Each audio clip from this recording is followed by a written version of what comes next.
Shalom nuevamente, amiguitos, ¿cómo están? Continuamos con nuestra sección de las cartas generales. Hoy veremos la carta de Jacob, conocido como Santiago. Esta carta tiene 5 capítulos y tiene el propósito general de que todos los israelitas sepan que la fe no es suficiente con escuchar palabras, sino en actuar, como hemos estudiado en todas las Escrituras. El Padre ha dado sus mandamientos para que todo el que crea y quiera servirle, entonces los cumpla. A Jacob o Santiago se le conoce como Jacob el Tzadik o Santiago el Justo. Justo porque era un hombre que, además de haber creído en Yeshua, también andaba en todos los mandamientos del Eterno, practicando así la justicia. Jacob era hijo de Miriam, y por lo tanto hermano de Yeshua. Eran hermanos de la misma madre. De esta manera aprendió a vivir una vida obediente y fue asignado como el juez de la congregación en Jerusalén. Él tomaba decisiones importantes entre los creyentes. Jacob escribe especialmente a los israelitas para animarles a vivir andando en los mandamientos del Padre Eterno.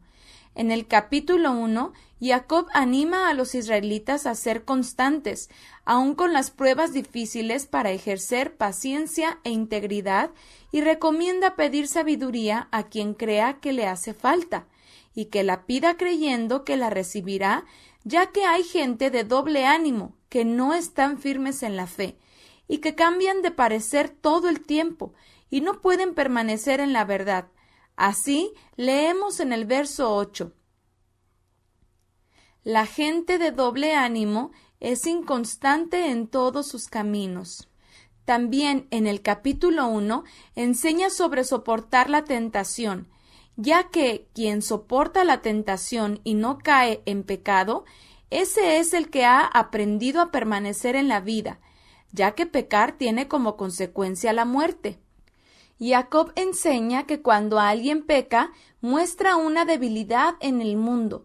Si el codicioso no ejerce el mandamiento de no codiciar, entonces terminará codiciando, y una vez que pasa esto, el pecado manifiesta la muerte.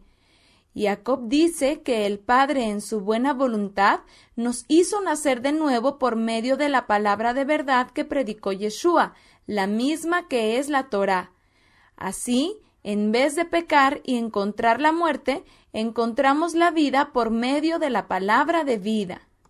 Jacob entonces nos muestra el secreto, que tenemos que ser hacedores de la palabra y no solo oidores. Así leemos en el capítulo 1, verso 22. Pero sed hacedores de la palabra y no solo oidores, para que no se engañen a sí mismos. Hacedores de la palabra quiere decir que todo lo que aprendemos de la Biblia es para vivirlo. Los mandamientos del Padre son vida por eso, porque al vivirlos traemos vida y entonces somos nuevas criaturas. Jacob termina diciendo en el capítulo 1 que la verdadera fe en observancia es asistir a los huérfanos y las viudas en sus necesidades y vivir una vida apartada del mundo pecaminoso. Jacob se basa en la Torá, ya que el Padre Eterno para eso dio mandamientos, pero Israel no los obedecía y acumuló muchos pecados y muerte. Yeshua vino a restaurar a Israel una vez más para que ahora sí anduviera en los mandamientos y viviera en ellos. Así leemos en Levítico 18, 4 y 5. Mis ordenanzas pondréis por obra, y mis estatutos guardaréis andando en ellos. Por tanto, guardaréis mis estatutos y mis ordenanzas, los cuales, si los cumples, vivirás en ellos. En el capítulo 2, Jacob vuelve a citar la Torá respecto al mandamiento de no hacer acepción de personas, es decir, no hacer diferencia en la congregación entre los creyentes que buscan al Eterno, ya que Israel cometió el pecado de hacer diferencia entre pobres y ricos, y daban preferencia a los ricos por su dinero. Para el Eterno no es importante el dinero, sino cada alma que viene con sencillez, humildad y obediencia. Esa es la verdadera riqueza que busca el Padre Eterno. Jacob dice que aunque se crea en Yeshua, pero se aborrece a un hermano por darle preferencia a otro, eso es pecado y se queda bajo juicio. Así leemos en el capítulo 2, versos 8 y 9. Si en verdad cumples la Torá real, conforme a la Escritura, amarás a tu prójimo como a ti mismo, bien haces. Pero si haces acepción de personas, cometerás pecado y quedarás ante la Torá como un transgresor delante del Padre. Jacob hace memoria de los mandamientos, los cuales deben de estar en cada creyente, como ya estudiamos en la carta a los Hebreos. El propósito de un nuevo pacto es de que el Padre ponga sus mandamientos en la mente y corazón de cada creyente y así se cumplan.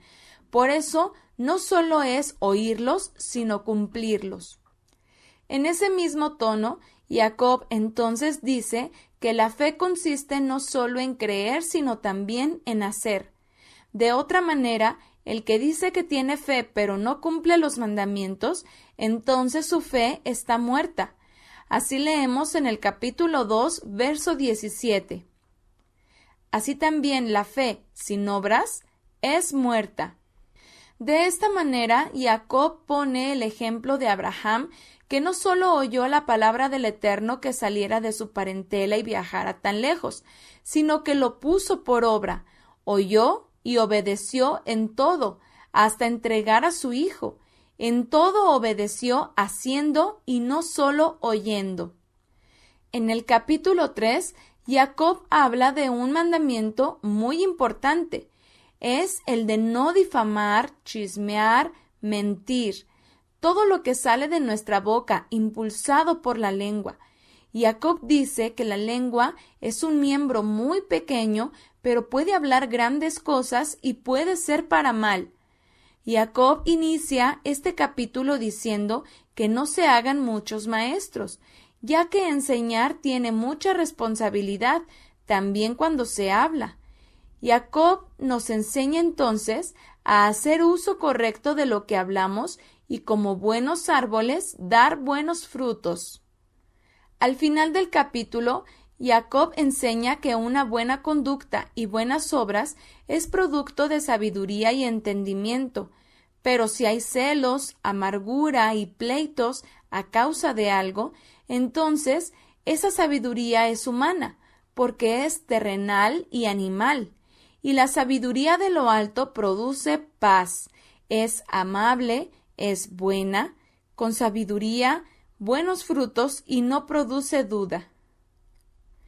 En el capítulo 4, Jacob juzga de manera directa la amistad con el mundo. Los pleitos, las guerras, pasiones y envidias vienen por desear algo terrenal y no celestial. Jacob dice que cada alma que es así, entonces es porque se ha conformado a la amistad de este mundo, y quien vive así se hace enemigo del Todopoderoso, porque va en contra de sus caminos.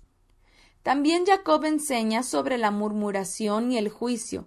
No se debe de juzgar murmurando. Es la Torá la que nos juzga a todos y por la cual debemos dirigirnos. Al final del capítulo 4, Jacob enseña también a no ser precipitados y hacer planes futuros como mucha gente lo hace. No hay nada seguro sin el Creador y Dador de la vida. Jacob enseña a que mejor digamos si el Eterno Todopoderoso quiere, entonces haremos tal o cual cosa. En el capítulo 5, Jacob reprende a la actitud de los ricos que se jactan de su riqueza pero afligen al pobre, especialmente los ricos que tenían trabajadores a quienes maltrataban y no les pagaban su trabajo. Esta también es una falta muy grave, ya que el Eterno ordena en la Torá pagar a tiempo el salario del jornalero. Así leemos en Levítico 19:13. No oprimirás a tu prójimo ni le robarás. No retendrás el salario del jornalero en tu casa hasta la mañana. Al final de la carta, Jacob termina alentando a cada creyente que ejercite la paciencia. La paciencia del creyente de cada generación es mantenerse firme hasta que Yeshua regrese. La edad en la que vivimos es de 2000 años, y todos los que han dormido en el pasado han dormido en la paciencia de ver la salvación final para todas las almas. Jacob mejor invita a estar orando unos por otros, a perdonarse de las faltas unos a otros, e incluso a ayudar a otros que se desvían y van rumbo a la perdición para rescatarlos y no se pierdan sus almas. ¿Qué te ha parecido la carta de Jacob? Repasemos. ¿Cuántos capítulos tiene esta carta? ¿Cuál es el propósito general de la carta? ¿Quién escribe esta carta y quién era? ¿A quién escribe Jacob? Jacob anima a ser constantes. ¿Cómo dice en el verso 8 que son los de doble ánimo? ¿Qué enseña y qué significa el capítulo 1, verso 22? ¿Cómo es la verdadera fe respecto a los huérfanos y viudas al final del capítulo 1? ¿En qué parte de la Torá se basa Jacob para hablar de observar los mandamientos? En el capítulo 2, Jacob enseña sobre no hacer acepción de personas. ¿En qué parte de la Torá viene este mandamiento? ¿Cómo dice Jacob que la fe es si no tiene obras en el capítulo 2, verso 17? Pon un ejemplo de Abraham el patriarca. ¿Qué dice Jacob de la lengua al ser pequeña pero producir grandes cosas? ¿Qué dice Jacob que produce la sabiduría humana? ¿Qué dice Jacob sobre las cosas que queramos hacer en el futuro? ¿Qué mandamiento de la Torá cita Jacob respecto a los obreros y su salario? ¿Qué enseña Jacob al final de su carta sobre la paciencia? ¡Excelentes respuestas! Ahora, a hacer tu ejercicio. Hazak, a esforzarse, porque pronto terminamos.